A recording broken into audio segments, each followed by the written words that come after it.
কি খর? জোরে বলেন না। এই সুদের কথা বললেই তো মসজিদের ইমাম সাহেবের চাকরি নাই। কি বলেন? হ্যাঁ কি বলেন?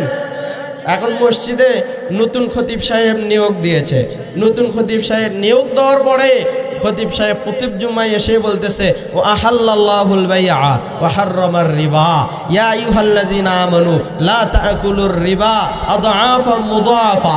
তোমরা যারা ঈমান নিয়ে আসছো চক্রবৃদ্ধি হারে সুদ খেও না। তোমরা যারা ঈমান নিয়ে আসছো ব্যবসাকে আল্লাহ হালাল করেছে, সুদকে আল্লাহ হারাম করেছে, সুতরাং সুদকে শেষ করে দাও, ধ্বংস করে দাও, ছেড়ে দাও, আর ব্যবসাকে বরকত মনে করে ব্যবসা করো, হালাল পন্থায় ইনকাম করো, আমার আল্লাহ তাআলা তোমাকে জান্নাত দিয়ে দেবেন। জোরে বলি সুবহানাল্লাহ।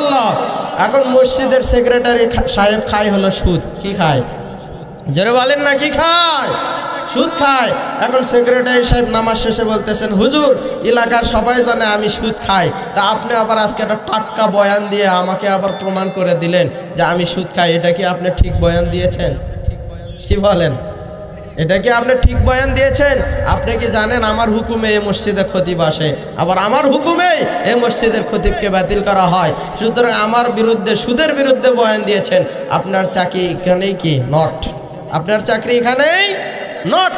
খতিব সাহেব বলতেছে আলহামদুলিল্লাহ, জাযাকাল্লাহ, হায়াকাল্লাহ, বারাকাল্লাহ, আল্লাহ আপনাকে জাযা দান করুক, হায়াত দান করুক। আপনি আমার চাকরি আউট করে দিয়েছেন, এটা আমার বিষয় না, আমার রিজিক এখানে আর নাই, সেই জন্য আমার আল্লাহ তাআলা এখান থেকে সরায় দিতেছেন। আর আপনি যে কোরআন হাদিসের বিরুদ্ধে করে আমার চাকরিটা খাইছেন, আমার স্ত্রীর হক মারলেন, আমার সন্তানের হক মারলেন, আমার বিভিন্ন হক মারলেন, এই হকের জন্য কাল কিয়ামতের ময়দানে আপনাকে আমি আসামি হিসেবে ধরবো। ঠিক কিনা বলেন? এই জন্য পারি পাওয়ার কোনো সুযোগ, জোরে বলেন, কোনো সুযোগ নাই। তাহলে সুদ খায়া মসজিদে গিয়ে ঢিপে লাভ হবে? সিজদা দিতে দিতে কপাল কালো, পা কালো, কপালে চামড়া উঠে গেছে, সুদ ছাড়েন নাই, লাভ হবে? জোরে বলেন, লাভ হবে?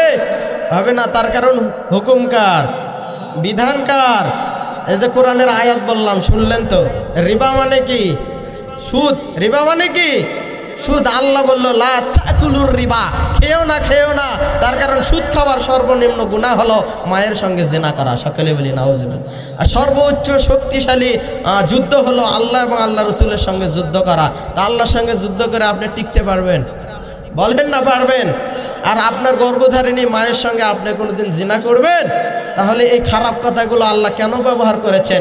এতটাই খারাপ এই সুদ। সুদ যারা খায় এর চেয়ে পায়খানা খাওয়া অনেক ভালো। ঠিক কিনা বলেন? আল্লাহ তাআলা আমাদের সকলকে এই গর্হিত খারাপ কাজ থেকে হেফাজতে থাকার তৌফিক দান করুন। সকলে বলি আমিন। আমি কিন্তু সবে বরাতের বয়ান টানতেছি, আজে বাজে কোনো কথা বলতেছি না। ঠিক কিনা বলেন?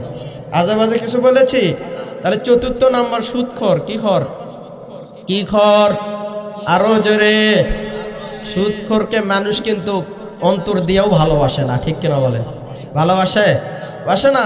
দেখে যে অ্যাপাসি গাড়ি নিয়ে যাচ্ছে, মানুষ বলে যে গাড়ি কিনছে, সুদের পাহাড় করে আঙ্গুল ফুলে কলা গাছ হয়ে অ্যাপাসি গাড়ি নিয়ে বেড়ানো যায়। ঠিক কিনা বলেন? এর চাইতে একটা ভাঙ্গা সাইকেল পা দিয়ে ঠেলে নিয়ে বেড়ানো সওয়াবের কাজ হবে। ঠিক কিনা বলেন? ওই অ্যাপাসি গাড়ির চাইতে। ঠিক কিনা বলেন? আল্লাহ তাআলা আমাদের সকলকে এই সহি বুঝ দান করুন। সকলে বলে আমিন। আর একটি শেষ, যাদের দোয়া কবুল করবেন না আল্লাহ, এই পঞ্চম নাম্বার বদ আমল হলো। কি আমল? বদ আমল। কি আমল? বদ আমল। অনেক মানুষ দেখবেন পায়ের টাকনুর নিচে কাপড় পরে। কি পরে? জোরে বলেন। পায়ের টাকনুর নিচে কি পরে? কাপড় পরে। এদেরকে আল্লাহ তাআলা অহংকারী বলেছেন। কি বলেছেন? কি বলেছেন? আজকাল দেখতেছি মেয়েরা টাকনুর উপরে কাপড় পরে, ছেলেরা টাকনুর নিচে পড়ে। ঠিক কিনা বলেন? কথা মনে হয় ভুল বললাম? কি আপনারা বাঁশমুড়ির মানুষ মনে হয় এগুলো জানেন না? আপনাদের এলাকায় পড়ে না, আমাদের বগুড়ায় পড়ে, এই জন্য বলতেছি। নাকি না? এখানেও পড়ে? পড়ে। তাহলে পায়ের টাকনুর নিচে যারা কাপড় পরে এদেরকে অহংকারী বলেছেন কে? জোরে বলেন কে? আমার আল্লাহ যদি অহংকারী বলে থাকে, আমি বললে দোষ হবে? আমি বললে যদি দোষ হয়, তাহলে আমার আল্লাহ বলেছেন আল্লাহকে ধরো, আমাকে কেন ধরো? ঠিক কিনা বলেন? আমাকে কেন জেলে নিতে চাও? আমাকে কেন বাধা দিতে আসো? তুমি আল্লাহর সঙ্গে কথা বলো। কোরআনের আয়াতটা পারলে যা কেটে ফেলো, যা আল্লাহ নাজিল করছে কেন কেটে দিলাম। আয়াত কাটতে দেখো তোমার গায়ের চামড়া থাকে কিনা। ঠিক কিনা বলেন? কথা বলেন ঠিক কিনা? এই জন্য দুস্থ বুজুর্গ, যুবক ভাই, মুরব্বী বাবাজেরা, অনেক রাত হয়েছে, কষ্ট করে চাতক পাখির মধ্যে তাকায় আসেন। আল্লাহ তাআলা বলেছেন সুদ খাওয়া যাবে না, পায়ের টাকনুর নিচে কাপড় পরা যাবে না। যারা পড়বে শবে বরাতের রাত্রে সারা রাত ইবাদত করলেও তাদের দোয়া কি হবে না? জোরে বলেন। তাহলে বদ আমল 5টি, কয়টি বলেছি? জোরে বলেন কয়টি? 1 নাম্বার কি? 1 নাম্বার সুদখোর। বাবাজির মনে আছে শিরককারী ব্যক্তি। কি ব্যক্তি? শিরককারী ব্যক্তিকে আল্লাহ কি করবেন না? ক্ষমা করবেন না। আলহামদুলিল্লাহ। তাহলে শিরককারী ব্যক্তিকে আল্লাহ কি করবেন না? ক্ষমা করবেন না। 2 নাম্বার হিংসুক ব্যক্তি। আলহামদুলিল্লাহ, আমাদের সম্মানিত সভাপতি মহোদয় মনোযোগ সহকারে বয়ানগুলো শুনতেছেন এবং বয়ানের টপিক সিরিয়ালগুলো মনে রাখছেন। জোরে বলি আলহামদুলিল্লাহ। আর একবার বলি আলহামদুলিল্লাহ। এই জন্য বদ আমলের 2 নাম্বার হিংসা আমরা ছেড়ে দেবো তো ইনশাআল্লাহ? হিংসা ছেড়ে দেবো তো? 3 নাম্বার হলো মা বাবার সঙ্গে বেয়াদবি করা যাবে না। 4 নাম্বার হলো সুদ খাওয়া যাবে না। 5 নাম্বার হলো কি? টাকনুর নিচে কাপড় পরা। আপনার সামনে আপনার ছেলে বা আপনার সন্তান বা আপনার বাবা পরে ভুলবশত আপনি একটু বলে দেন, বাবা কাপড় এইভাবে পরা হয় না, একটু উপরে উঠাও না। বলতে পারবেন না?